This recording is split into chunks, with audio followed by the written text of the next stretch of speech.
Hi, I'm Paul Lee, and this is John Sturmer. We're retired captains with the Chattanooga Police Department. We're also members of the Fellowship of Christian Peace Officers. The Fellowship of Christian Peace Officers, or FCPO as we call it, was founded in 1974 and is a nonprofit organization. The mission of FCPO is to bring the gospel of Jesus Christ to the men and women of law enforcement across the United States. We come alongside fellow officers, Christian officers, to assist them in their daily walk with Jesus Christ while they're on the job. We also provide materials to assist them as they present Jesus Christ to the officers that they work with. The Fellowship of Christian Peace Officers has over 47 chapters across the United States. One of those chapters was Gulfport, Mississippi. After Hurricane Katrina made a direct strike on Gulfport, it took several days before we could contact any FCPO chapter members. When we finally did make contact, we were grateful to find out that no Gulfport officers were lost, neither were any of their families. The tragic news was that a lot of officers either lost their homes completely, they were completely destroyed, or they had severe damage from the storm. Our chapter members from Gulfport tried to explain to us the devastation that occurred to their area and the needs that they had. I guess it was because of the vastness of the destruction that we couldn't really comprehend how we could help them. It was at that time that we decided that we needed to take what supplies we could get our hands on quickly, go down there, assist them, and see how we could be further assistance to them in the future. John and I traveled to Gulfport and tried to personally see as many chapter members as we could. When we got there, we saw the most organized chaos either of us has ever seen in our careers. Police vehicles from all over the country and police officers wearing anything that resembled a uniform filled the parking lot. What Paul and I found was everybody with the Gulfport Police Department was busy. They were operating in crisis mode. What amazed us was that there was little complaining about the long hours, and there was no moaning about the loss that these officers had sustained. Instead, they were focused on what they could do to help each other and to help their community. I asked one officer, I said, how are you coping with all this devastation and the work? He said, hey, things are good. He said, we're cutting back to 12-hour shifts. These guys had faced what most officers never want to face, and yet they were determined to make it through it and determined to help their community survive this disaster. In all of our conversations with numerous police officers, a couple of underlying themes emerged. One, the officers were more concerned about their fellow officers and the citizens than they were themselves.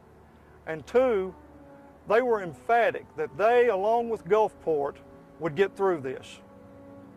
What you're about to see is a small portion of the destruction that Paul and I witnessed while we were in Gulfport. Words cannot describe the destruction and the devastation that occurred in that area. Miles of foundations with no houses on them. Piles of rubble 10 to 20 feet high. And then we won't talk about the smell. Please take a look. My name's Leonard Papania. I'm a detective lieutenant with the Gulfport Police Department. One of the things we realized right after the storm, as the wind started to die down, and we began to check on our police personnel, it became apparent that as we were rescuing them from the remains of their home, that we had a homeless situation among both firefighters and police officers in Gulfport. As time went on and these guys went straight to work, the numbers started to roll in, and there was recognition that we had about a 25% homeless problem with our police officers. From the moment the winds died down long enough for these guys to get out in the city, they began. And just like we saw we had problems, we also realized the assets that we have in the men and women of the Gulfport Police Department. From our dispatchers, our support personnel, and the guys out on the road, they have risen to an occasion with losses of their own.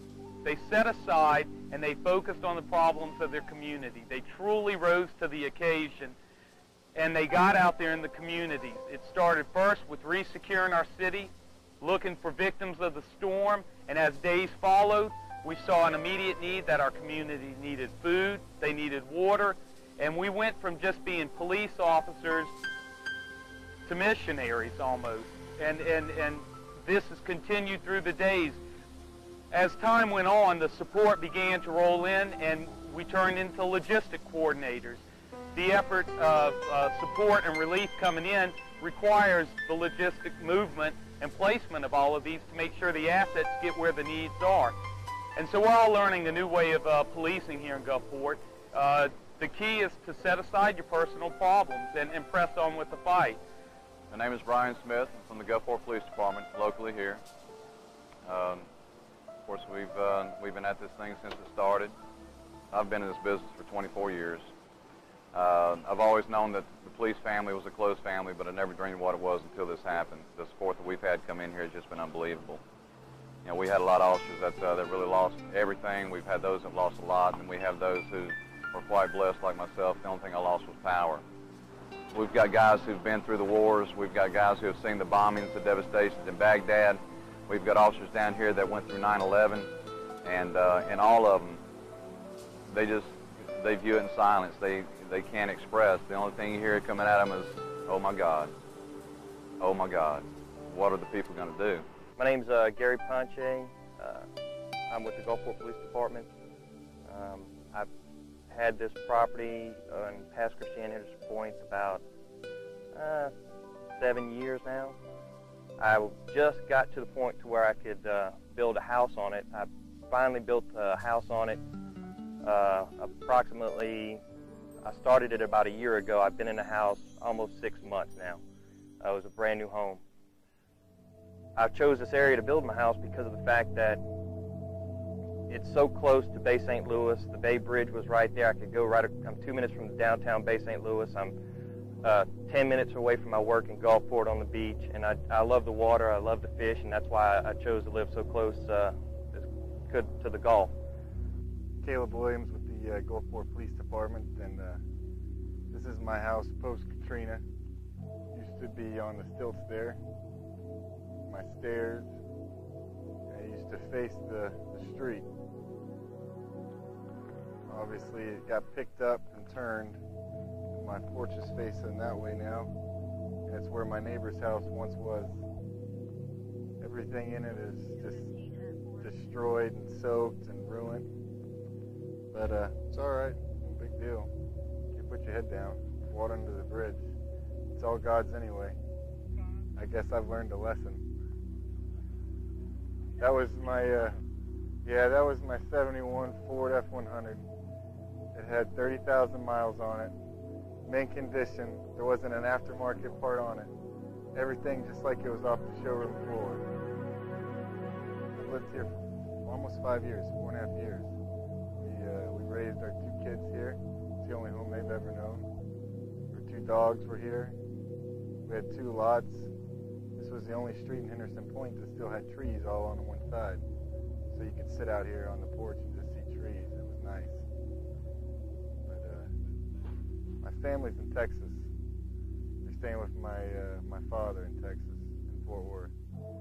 They left as soon as I could get them out of I-10. I'm staying at a friend's house. His apartment's badly damaged too, but it's got dry beds, so any place we can lay our head down is fine. Other than that, we pretty much just work and sleep right now, but it'll get better. It's not going to be like this forever. My name's Aaron Four. I work for the Gulfport Police Department. This is my house behind us. My wife and I were married 3 months ago, so we're newlyweds, and this is the house that we got. Everything that she owned, everything that I own, everything that we own together was in this house at the time of the storm. Compared to some of my partner's houses, my house is still standing. But the area that we're in now was 29 feet of floodwater that came in. So the highest peak of my house is maybe 16 feet. So you can imagine my rooftop was submerged, probably 13 feet underwater. My house is slightly shifted off the slab.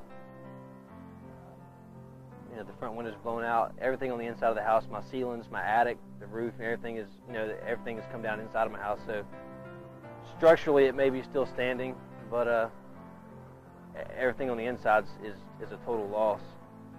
With us working, anywhere from 12 to 18 hours a day since the storm started, not a lot of time for us to try and get in touch with insurance companies anyhow. We're trying to rely on our family members to do all that for us. But my wife is staying with family members of mine. I've got family that live here local that are a few miles north. of the interstate that are, you know, that were away from the floodwaters, which is where both of us are living now. Along with my other brother who lost his house also, we're all staying back with my family. My name is Pat Pope. I'm a captain with the Gulfport Police Department, Gulfport, Mississippi. Behind me, my house. I've had the house, lived in it since 1987. It was destroyed on the early morning hours of August 29, 2005 by Hurricane Katrina. It's total loss. The entire back side of the wall has been taken off. They had a back room that was totally destroyed. And the storm surge came through here and ripped all my furnishings out. I've got some appliances down the street here, a hot tub, a refrigerator, and some other appliances are down, you know, well about 100 yards left of us. All the walls have been ripped out of the house. Everything's a total loss. We've come back here and picked up a few little things out of the rubble. My wife spent several hours here trying to get some things done. I'm staying with my mother over in Biloxi, which is a neighboring city. There's 5 of us in a small little, probably 1,200 square foot house, but you know we're hanging together. And what we've lost here are just things. You know, they can be replaced eventually. It's just you know, we're all alive, and you know, God bless us there. But we'll just have to pull through this. We've been through this before, and you know, hopefully nothing like this will ever happen again. But we've been blessed. We've got a lot of friends. We've got a lot of friends across the nation. We'll be down now, but we're coming back. We'll be back. One of the key problems faced by the Gulfport Police Department is housing. We've had offers from out of state to displace our families, and though that is a good option and it's welcome, in order for these guys to stay out on there, having that contact with their family is essential. And what our theory is if we can help to diminish the personal concerns of a police officer, he and she can better focus on the task at hand. And it's interesting. It's all the way from I need a prescription filled to I need a home. Can you get me a flight out of here? And we've had phenomenal resource to work with, and it's almost miraculous. Everything we've been tasked with thus far, we've been able to accomplish. The most critical issue right now we're looking at is the housing for our officers, and we're working towards moving in psychological and medical help for our people. We have great support, but the gas in the tank is getting low on these guys, and we got to get that replenished.